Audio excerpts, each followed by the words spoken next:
on this. Oh, in American as well. We love that. I don't know how to change it.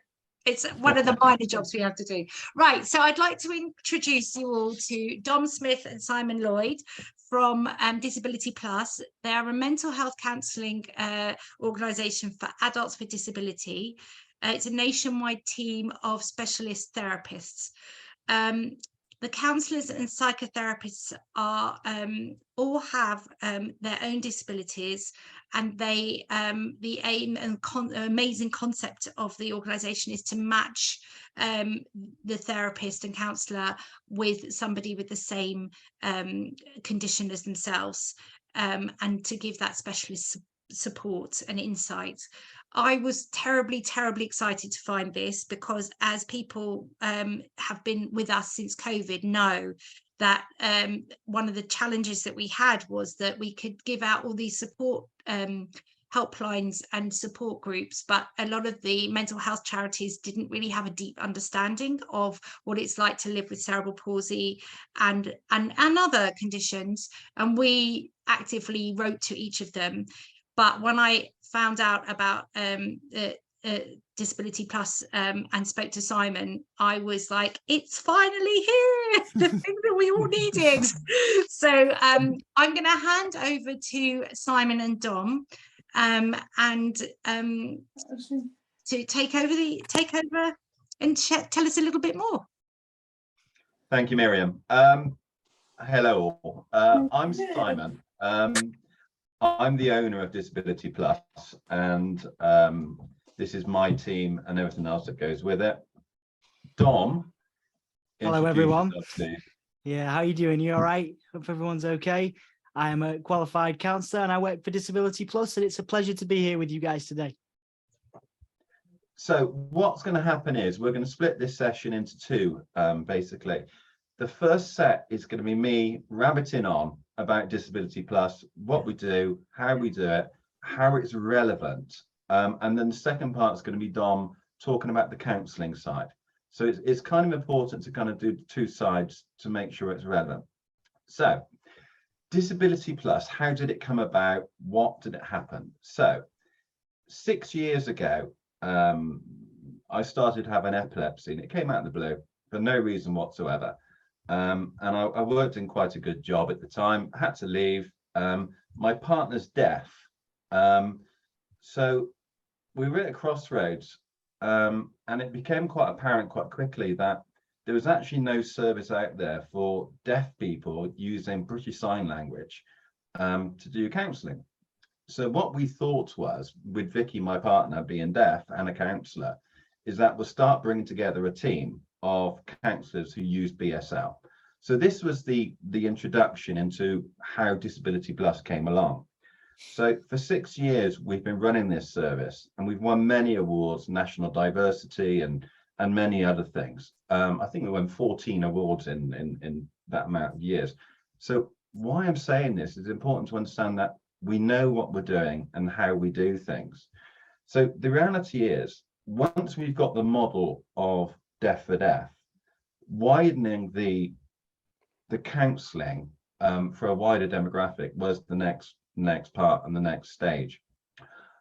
How did that happen? Well, we've got a friend whose daughter's got spina bifida. So that got me on the feeling of, well, is there a counselling service out there that is specifically for spina bifida? And it became quite quickly apparent that there really wasn't. And then obviously we moved on to cerebral palsy. We moved on to lots of different disabilities and found out that actually there's actually a need for what we're doing. So we created Disability Plus, but it's taken 4 years to actually get from where we were 4 years ago to today.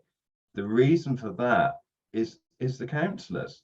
Is finding a team that actually have the condition to deliver the service. Because as Miriam said, the most important thing is the cultural match. People talk about depression, anxiety, they talk about all different things as if it's a label of I've got depression, I've got anxiety, I've got this, I've got that. Well, actually, if we backtrack everything, it probably isn't depression. It probably isn't anxiety. It's more likely to be lived experience that has actually made the mental health issue what it is. My view is actually not a mental health issue. It's an emotional issue of confusion, discrimination, everything that comes with that has built up to this position of what's called a mental health problem. Not for me. It's about cerebral palsy. It's about epilepsy. It's about all the different things that make the mental health problem per se. So that's how disability came about, Disability Plus came about, and the reason we did it. Now, the good news is, over the last 6 years with Deaf for Deaf, we've built up many great relationships with a plethora of services, employment support, solicitors, the NHS by region, many. So a lot of the work that a new company would have had to do with building relationships, we'd already done that. So by bringing Disability Plus into the mainstream, and it's a new service, you know, we only launched it 2 months ago. We've taken away a lot of the problems. So that's how Disability Plus came about. The reality is you have a large team. So there is a large team of counsellors, all disabled. There are a few exceptions to this with things like Parkinson's disease, because we simply couldn't find a counsellor who had Parkinson's disease and could deliver Parkinson's disease. There's a couple of others as well that it just wasn't appropriate for that. But cerebral palsy, by far, has been the most requested service we have. So if we look at all the services with Disability Plus, it's by far the biggest requested service. The most referrals that come into us has been cerebral palsy. There's many reasons for this. But delivering the service, again, the essential bit is that you have counsellors who's got cerebral palsy. So Dom is our male counsellor who delivers the cerebral palsy counselling for men, if you like, or women, you choose. And then we've got Liz who delivers it for the female side of things. We do everything online. There is no face-to-face. We will never do face-to-face because it would be impossible to have a counsellor traveling from one end of the country to another. So everything's done online from the comfort of your own home, but it's done with the cultural understanding that's required for counselling. We've been asked a few questions. Like I said, I'm going to wrap it on for a little bit before Dom comes in. One of the first questions we got asked is, what was the difference between counselling and psychotherapy? A lot of people ask this question. And then what's the difference between a counsellor and a psychotherapist? And I bring this up at this point because it's then going to move into funding, which is going to be the next bit I'm going to talk about. So to put it in context, counselling. So let's look at cerebral palsy. And you know, I'm not going to tell you about cerebral palsy. I haven't got cerebral palsy. So it's not right for me to tell you anything about cerebral palsy. But let's look at it. For me, counselling comes in two things. One is event-based. So that could be spinal cord injury, that could be a road traffic accident, that could be many other things. That's event-based. We then look at what I call birth-based, where cerebral palsy comes into birth-based. So you have two sets of counselling. One is psychotherapy, one is counselling per se. Now, counselling works well on event-based situations. So what counselling is, in effect, is looking at today and saying, how are we going to change things moving forward? How are we going to, I don't know, solve whatever problem you've got, but moving forward, but not really looking backwards. And it's key because we don't believe actually counselling and cerebral palsy is the right way to go. It needs to be psychotherapy. Here's what the difference is. Psychotherapy moves backwards. It says, right, okay, the issue comes from where? Well, the issue comes from cerebral palsy. It comes with living with cerebral palsy. It comes with discrimination. It comes with Well, a plethora of things really, doesn't it? Which built up. So we go back to go forward. That is psychotherapy. So there's the two different things and the absolute unique differences between the two. Now, we then move on to counsellor and psychotherapist. And what you would think straight away is, well, a counsellor does counselling, a psychotherapist does psychotherapy. Well, actually, it's not quite that, because a counsellor can do psychotherapy. So if we look at psychotherapy, what is psychotherapy? It's going back to go forward. So our counsellors are trained in interpersonal counselling, which is psychotherapy. So we go back to go forward. Does that make sense to everyone? Because I know it gets a little bit complicated when I go into counselling and psychotherapy and the differences. Anyone got any questions on that? No? Okay. So what I'm going to do now is go into the funding process. Now, this is probably the most talked about aspect of Disability Plus, and this is how we're different to anyone else. The reason I talk about counselling and psychotherapy, if you go to your GP and say, I need counselling, they will refer you on to what's called the local mental health team. It delivers something called IAPT, which is short-term counselling based on today moving forward. It could be 6 to 10 sessions, it could be 12, it could be 14, but generally it's 6 to 10 sessions. What we say is actually we're going to do it different, and we're going to say we're going to apply for people based on exceptional circumstances that actually they need psychotherapy. So you would need psychotherapy. So how does the process work? Firstly, you'd self-refer via the website. You'd go on to the Cerebral Palsy page, click free funding, and you will come up with a form.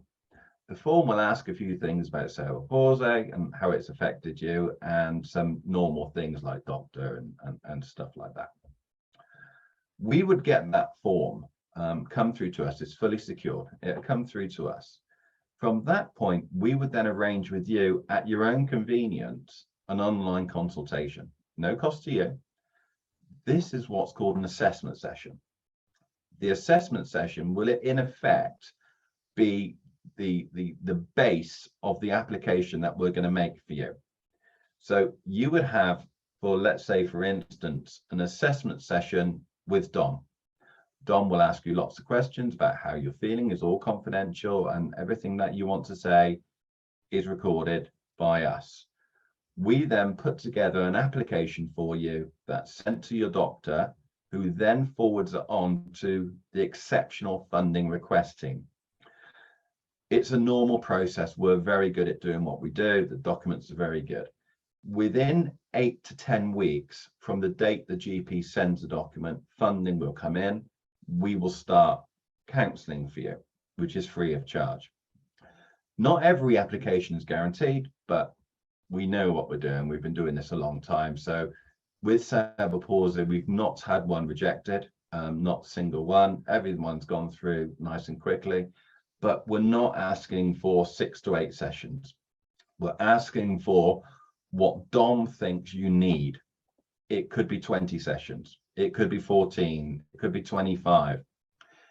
Dom makes that decision based on the conversation you have together. So that's NHS funding. So it's a very separate thing. To put it into context, from referral, which is your self-referral, through assessment session, which is generally within 7 days, then over to Dom delivering the information to me making the application, it could be between 8 and 12 weeks. That's what we try and say as a guideline. If you went to your GP, the timescale will probably be a bit longer than that, because to go through the local mental health team. So that's one way of doing it. The second way of doing it is self-paying. Now, self-pay, we have to bear in mind that we're in a cost of living crisis, and cerebral palsy has lots of additional costs. We're very well, aware of all this, but some people can afford to pay privately. So you would self-refer in the normal way, and you would start counselling within 7 days. And that's how it's that quick. So that's really the funding process, how disability came about, why we're here, what we do. The ultimate thing is, we're disability run and we're disability delivered. There's no one sat here in the company whatsoever who hasn't got a disability. The counsellors,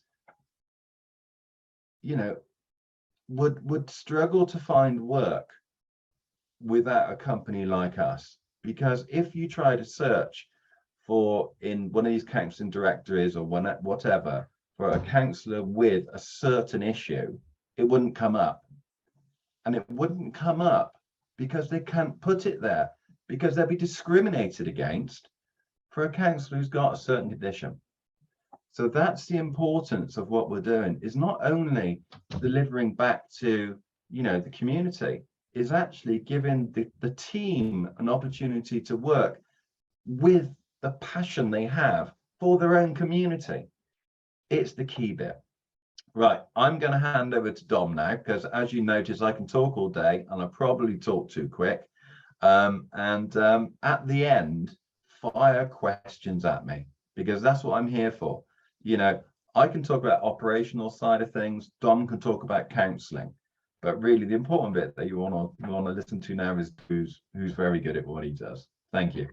What a lovely introduction there, Simon. And it's a pleasure to be here as part of the Up Movement as well. I love what you're doing. I love this forum. So my name is Dom and I am a counsellor with cerebral palsy. Just to give you a brief background before I talk to you about the benefits of working with a counsellor with cerebral palsy. I do use a wheelchair when I'm extremely fatigued. I walk with the aid of 2 sticks at all times. Through my counselling journey, I've also discovered neurodivergence, including ADHD. I live with chronic pain and I do my best to manage that. Struggle with sleep, and I've also dealt with my own depression and things like that as well. I feel it's important to share this again so we can sort of discover that empathy and that lived experience first off. I have dealt with carers that don't understand, and I've dealt with some carers that do. I've experienced empathy, extreme empathy from other people, and had a lot of support. And then there are other times in my life where I've had very little support from those around me, despite traveling and building businesses, and of course becoming a counsellor. The reason why we're here today, of course, is to discover the benefit of working with someone with cerebral palsy. If you're looking for counselling, and if you come to Disability Plus, the value of a counsellor with cerebral palsy is that lived experience. While I or any other counsellor can't presume to understand, for example, anybody here, we can't understand everything that's going on, but we are there to listen. We're there to try and understand. We're there to show the empathy and that lived experience that I keep talking about. I've been through some of what I may have been through some of what you're going through. I may not have been through much of it, but what I can do is I can show that empathy and I can listen and support as best I can. While receiving counselling from someone with a different sort of disability can be beneficial in terms of having someone to listen and reflect, the client comes in with issues that are specific to cerebral palsy, of course, specifically related to physical health and how that might relate to mental well-being as well.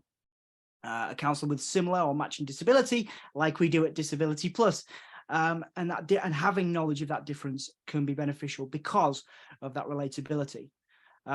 In terms of the benefits of it and what I've experienced counselling people with differences in my time, is that clients are better able to understand themselves after a relatable session with a counsellor with cerebral palsy, and the client will absolutely experience that empathy, trust, and unconditional positive regard. And of course, there's going to be no judgment there. I think it's important. Some questions that I get around links between anxiety and depression and cerebral palsy.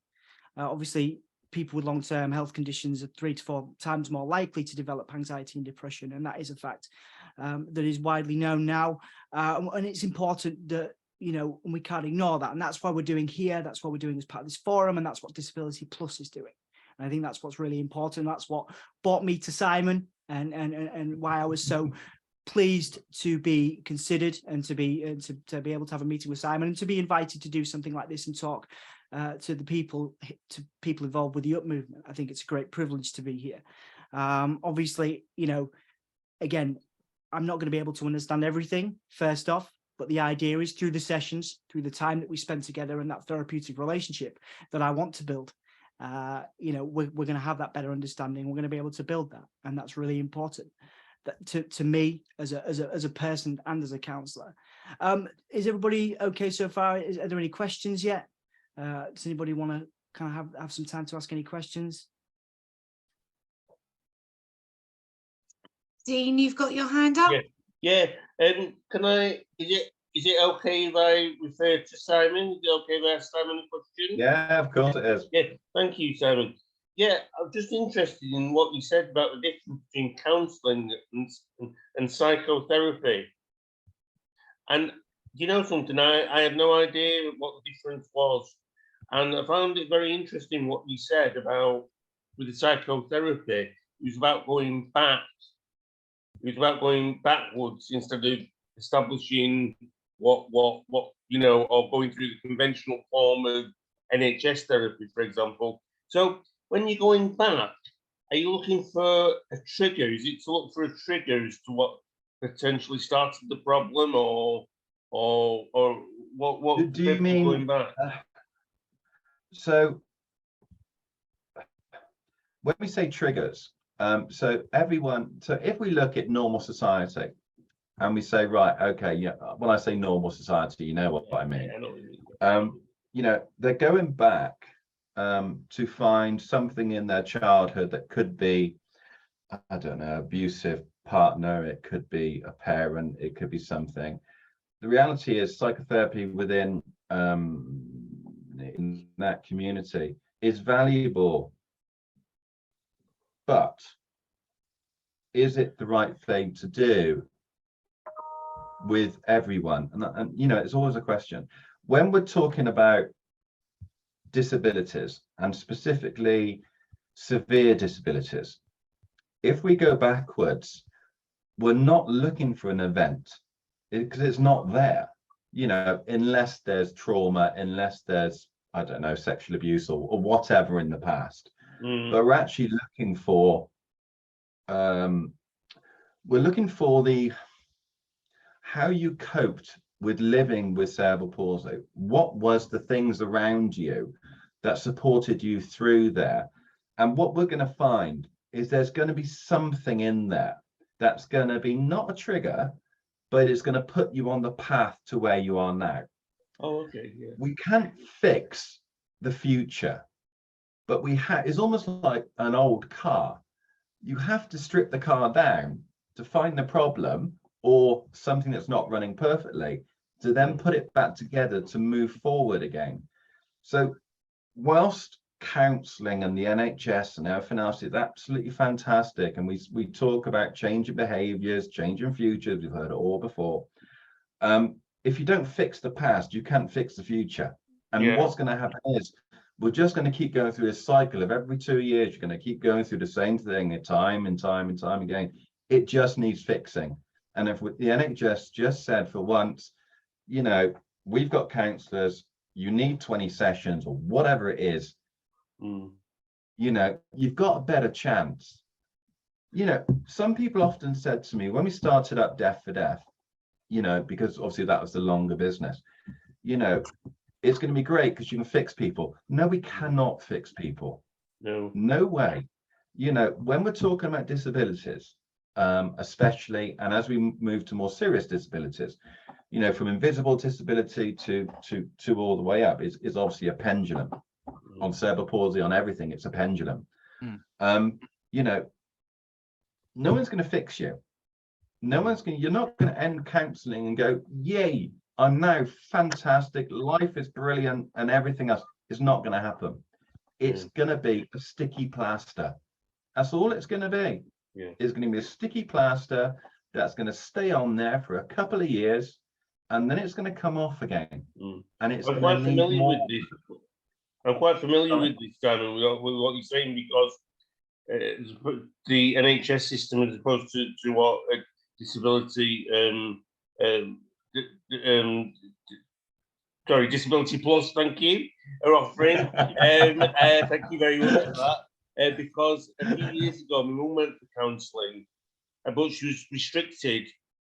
And what you said think that's the problem, isn't it? You know, you said I need, even if you don't need 20 sessions, if I didn't need 20 sessions with Dom, at least I've got that flexibility, haven't I? You know, so. Yeah.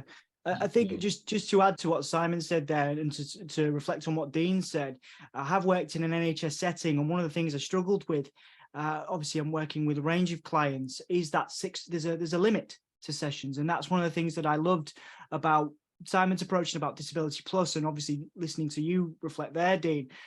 There is time to work through stuff and to build that therapeutic relationship, whether it's myself or somebody else. You do need that time. And while I appreciate the experience at the NHS, and I appreciate the people there, you know, under their own pressures, the 6-session limit was quite difficult, you know, because you can only, with a lot of people, you're not getting enough support there. And obviously, as a counsellor and as an organisation, Disability Plus is about offering that support and that empathy.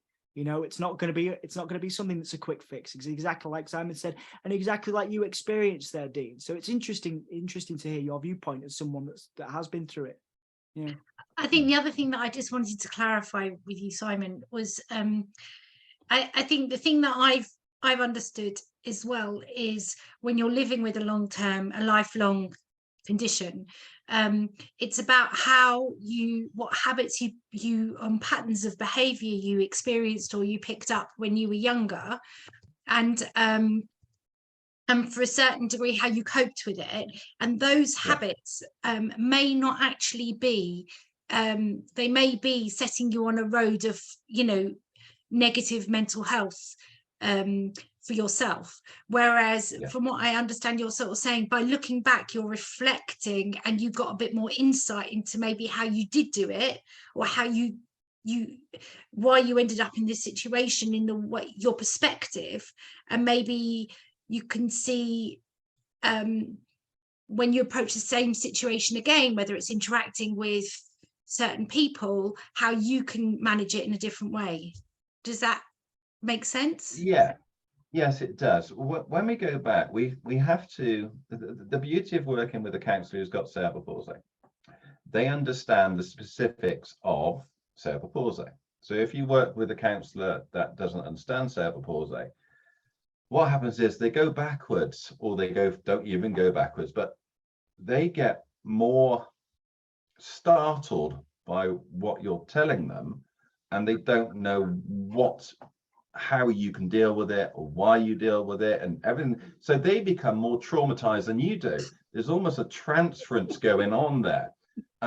It's on all disabilities, by the way, but more on what I call the more severe CP, you know, spina bifida and spinal cord injuries and stuff like that. The counsellors are quite shocked. They're not trained to deal with it. So when you go backwards, if you're not trained or understand what you're looking at when you go back, there's no way forward. You know, you've got to say, you know, Dom will say, right, okay, let's go back to that period. And you're going to say, well, blah, blah, blah, blah, blah. And Dom will say, yeah, I get it. You know, did you try this? Did you move forward with this? Giving questions, you know, giving answers, a conversation that is informed, not a counsellor that's going, well, you know, change your behavior for whatever. They don't know. They don't live your life. I don't live your life. Dom lives your life. Well, Liz lives your life. Well, it's an interesting point. I'm just aware Sarah's got a hand up, and I just want to add to that. Obviously, the sessions may be about the cerebral palsy. It may be not. It may be about something completely different. But the idea is a client can come to a session with me or another counsellor at Disability Plus and feel heard and understood. I'm there to listen. And that's the idea about the great thing about not having a limit to the sessions is if you want to talk about the pain you're experiencing in 1 week, you absolutely can. If you want to talk about family issues the next, you absolutely can. And it is a process. And the idea I find, and I've found in my experience, the more you put time pressure on that relationship, the more difficult things can be for the client to open up, because primarily, you know, we are here for the client. We are here to support the client. We're here to listen and reflect with the client and have them come to the sessions and have an experience